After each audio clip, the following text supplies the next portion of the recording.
Breaking news mga kababayan. Grabe po itong pangsupalpal at binuljak ni Senador Marcoleta, si Boyeng Rimulya at ni Senador Alan Peter Cayetano. Dahil po dito sa pag-i-issue ng dismissal order para po mapababa or mapatalsik bilang senador si Joel Villanueva. Dahil po sa mga issue ng korupsyon na pinaparatang sa kanya. So sabi dito mga kababayan, since 2016 ay meron na pong kaso si Joel Villanueva sa mga korupsyon. Sabi ni Boyeng Rimulya ay kailangan na ito immediately. Susulat ako kay Tito Soto ng Senate President. Aba dito mga kababayan, binuljak ngayon ni Senador Marcoleta at ni Alan Peter Cayetano na unang sabak mo pa lang sa trabaho, palpak ka na. Grabe ito mga kababayan, nakakahiya. Tila hindi alam yung trabaho. Tila isang sikreto daw na desisyon na hindi niya alam. Grabe si Boyeng Rimulya mga kababayan. Talagang yung mga kaalyado ng mga Duterte ang tinitira at pinapabagsak. Halaka, mga kababayan, matinding laban po ito. Natilang inaatupag Sal-End, Parmali at mga kaalyado ng mga Duterte. Grabe mga kababayan ko. So dito na papasok si Alan Cayetano at Marcoleta. Babakbakan ngayon si Rimulya. Halaka mga kababayan. Palpak ang ombudsman ngayon. Parang ganito ang sinabi ni Alan Peter Cayetano. Sinigundahan ni Marcoleta. Ito na po mga kababayan ko, kayo na humusga dito.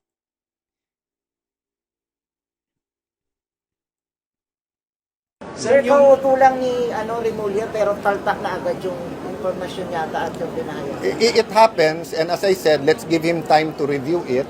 Malinaw naman yung mga dokumento. So I'm looking at the bigger picture. The news here for me is not the mistake, but rather, is it an unwitting, kasi pwedeng wittingly or... Sir, kauuto lang ni Rimulya pero taltak na agad yung informasyon yata at yung pinahayag. It happens, and as I said, let's give him time to review it. Malinaw naman yung mga dokumento. So I'm looking at the bigger picture.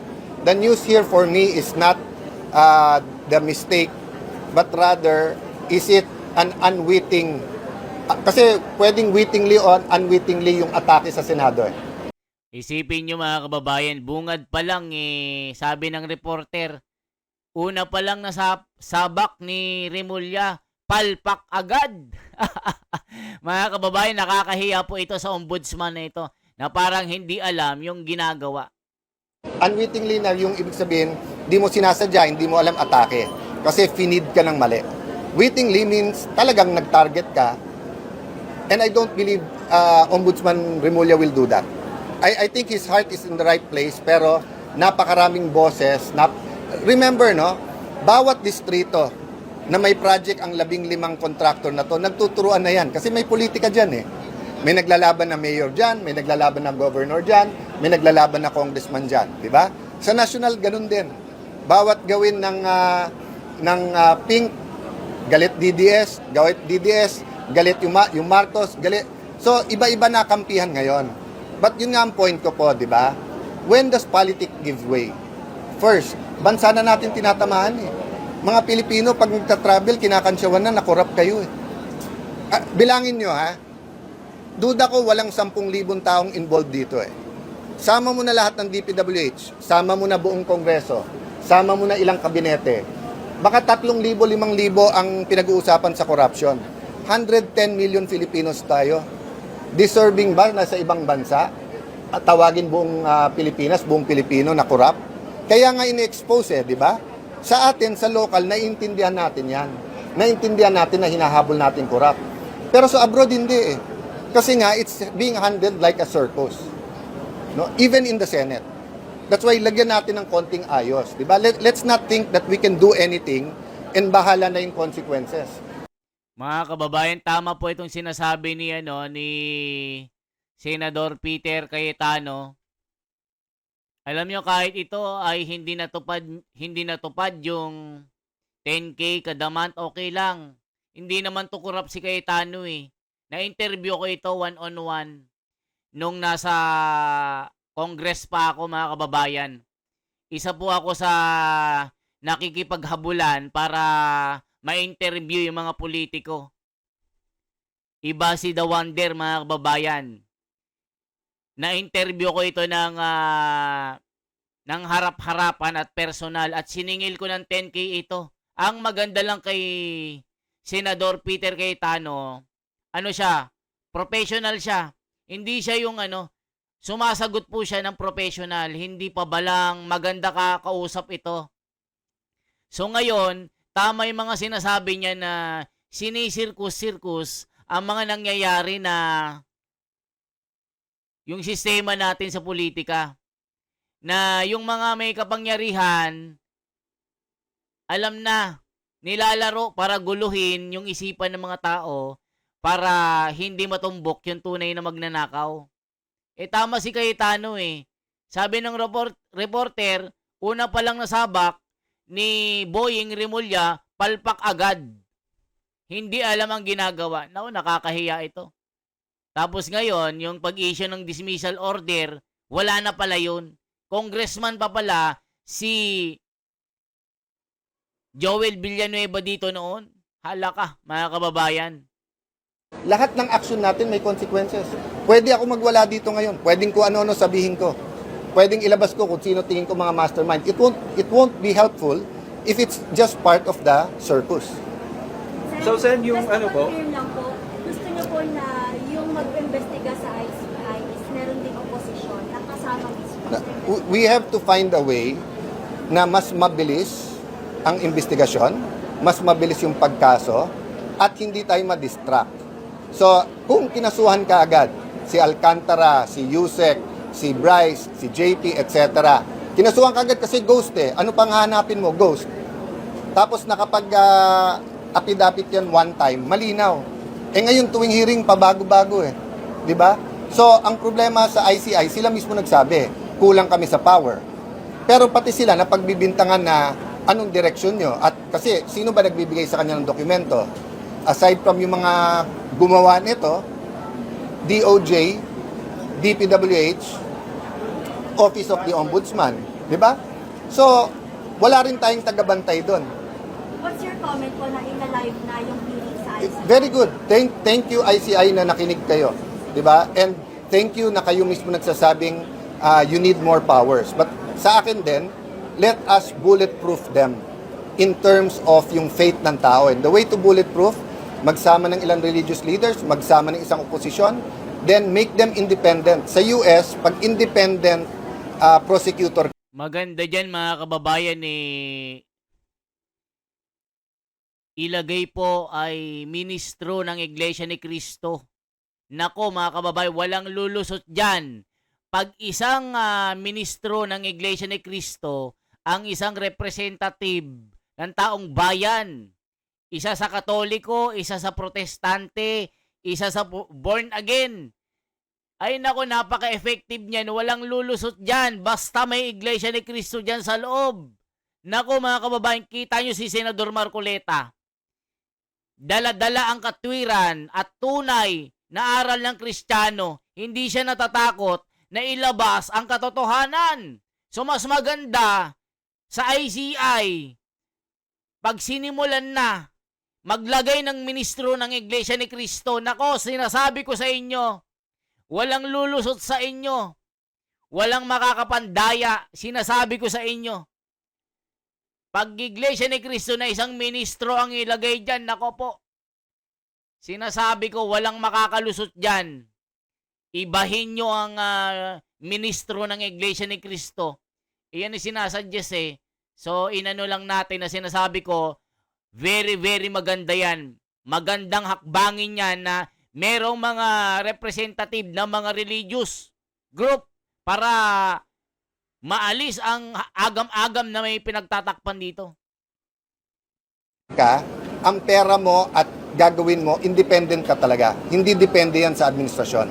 So there's much more we can do. In fact, ang bill na yan kay Senator Soto, kay SP, yung na-legislate yung ICI. But definitely it has to be faster and kailangan bullseye, kailangan focus tayo. Dapat ba sir may contempt power na yung ICI? No doubt. No doubt. Isipin mo ang Senado mag-hearing walang contempt power. Di walang pumansin. Buti na lang sa galit ng tao, sumusunod sa ICI. Ang problema nga, nililigaw. Ako, it's clear to me na ang Oplan lahat ngayon, Oplan, nung una, Oplan ligaw. Nililigawan yung mga witness na wag pumanta, wag ganyan. Ngayon, ang Oplan na, iligaw. Iligaw kung outside kung sino yung mga most guilty dito. Sen, si former Senator Trillanes nag-file ng plunder case against Senator Bongo and former President Duterte. Your opinion on that, Sen? Yeah. You know my opinion about the different people, etc. People who lie can tell the truth. People who tell the truth can lie. So the document and the evidence will speak for itself. I'm confident Bongo can defend himself. Diba? So yun ang proseso. So if anyone has anything against anyone, i-file nyo. Diba? Yun ang tamang proseso. Pero yun nga, sinasabi ko, whether witnesses dito, ligawan, nililigaw, that's really happening now. And sa galit ng tao kasi, sa galit, di ba, all of us wants to please the people. But we have to think a little bit long term. Leaders tayo, hindi tayo followers. Hindi pwedeng galit ang tao o gawa tayo ng paraan na hindi na sila galit. Hindi. Address the issue. And what's the issue? Dalawa lang. Ikulong ang mga guilty, soli pera, pero pangalawa, tunay na reforma. So, sang-ayon ako dun sa nagsasabing yung 600 plus billion ng DPWH, bawasan ng at least 10%. Kasi kung the same amount na gumawa dati, de pag binid mo, nandun pa rin yung kickback. Pero sinabi naman ng DPWH, nire-review nila ngayon. Sana, bago yung final, yung 625 na yon, at least by 10 to 15%, bawasan, ilipat sa mas magagandang project. Pero do you believe, Sen, yung paninira kay Senator Bongo, part yun sa tinawag nyo na systematic na paninira sa minority? You know why I don't want to go into Bongo, Joel Villanueva, Jinggoy Estrada, everyone, no? The Tulfos, may tumitira din. Villar, may tumitira din. Kay Ping, di ba? May lumabas na picture kay Senator Ping with the Discayas. I don't want to attack or defend any of the senators because they can do that themselves. Sa akin lang, dinidistract ba tayo? So kung isa dun sa mga nabanggit ko o isang senador ang mastermind, by all means, itodo na natin. Pero kung hindi sila mastermind, there should be a better way to deal with their malfeasance o misfeasance if there's any. Diba? Pero yung nangyayari na public circus, walang natatawa eh. Naaliw tayo, pinapanood natin, pero it's not helping the country. I'm concerned talaga sa takbo natin. Alam mo So yan mga kababayan, matindi ang binanatan ni Cayetano itong si Remulla. yung ganito kalaking tama, hindi agad-agad. Sa stock market, baka medyo agad-agad, pero So ano sinasabi ng taong bayan dito? Ito po mga kababayan. Run under Inday Sara, President, ikaw na nag-vice, sure win ka pa. Malupit ito mga kababayan ha. Ano bang ano nito mga kababayan? I-check po natin ito. Check pa natin ito ha. Ang sinasabi. travel every day. Pangalawa, yung investment sa ating bansa. So, check natin yung ano, yung pumalpak pala si ano dito, ano. Check natin mga kababayan. O ito, ombudsman kailangan iginagalang daw. Ombudsman, kailangang igalang Remulla sa gitna ng isyong may kaugnayan sa pagpapatupad ng 2016 dismissal order laban kay Senador Villanueva. Nanindigan si Ombudsman Boying Remulla na ang tanggapan ng Ombudsman ay dapat laging iginagalang bilang haligi ng ustisya at tagapagtanggol ng taong bayan laban sa katiwalian. Alaka! Ang lupit! Ang lupit! Ang lupit! Ginagalang daw, pero ang batas di ginagalang. Kakasuhan niya si Junior. Hindi umano magdadalawang isip si Ombudsman Boying Rimulya. Nakasuhan si Marcos Jr. kung may magsampa ng kaso laban dito pagkatapos ang kanyang termino sa 2028. Basta't may sapat na ebidensya at dumaan sa tamang proseso. Matindi mga kababayan. Mga anak ni Rimulya pinalaki ng maayos. Matapos manumpa bilang kapitong ombudsman ng Pilipinas, nagbigay ng payag si Jesus Crispin Boying Rimulya tungkol sa integridad ng kanyang pamilya. Sa isang panayam, tinanong siya kung ano ang gagawin niya sakaling masangkot ang kanyang anak. Kaibigan sa isyu ng katiwalaan. Diretsahan niyang sinagot, hindi ako natatakot na may gagawin sila na masama kasi we raised them very well. Lalaka. Eto po, hindi ako natatakot na may gagawin ang mga anak ko na masama kasi pinalaki namin ng maayos pero nahuli sa illegal drugs. Ayan mga kababayan, nahuli sa illegal drugs. Ito na sinasabi natin, pinalaki daw ng maayos pero nahuli sa illegal drugs. Viral po ito mga kababayan, totoo po itong nahuli na ito. Yung anak ni Boying Rimulya nahuli po sa ipinagbabawal na gamot. At 3 months pa lang na-acquit. Kumbaga, napawalang sala po itong anak ni Rimulya. Ayan no. Hindi takot, sabi niya. Hindi ako natatakot na may gagawin ng mga anak ko na masama kasi pinalaki namin ng maayos. So matindi ito mga kababayan ko.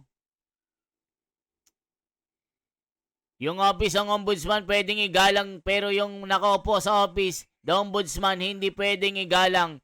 Siya yung lumabag sa batas. Halaka, mga kababayan.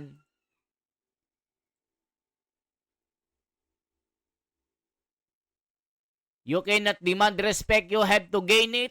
No one is above the law, but sometimes you have to bend the law. Am I right, Mr. Ombudsman, aka Law Bender? Crocodile Country, bend the law. Bend the law ka nga Coming from your mouth, kagalang-galang ka ba? Coming from you talaga ha. Genuine respect comes from person actions, character and behavior, not just from their position or existence. Must one have to earn it. It couldn't be imposed. Respect cannot be given like a toy. You must earn it. You will never find justice in a world where criminals make the laws. Bob Marley. Ha ha ha ha. Daghan. Istorya. Ombudsman is among the law benders. How would you bend the law, sir? Respect is not demanded. It needs to be earned over time. Be humble public servant. And you will earn the people trust and heart. Halaka mga kababayan.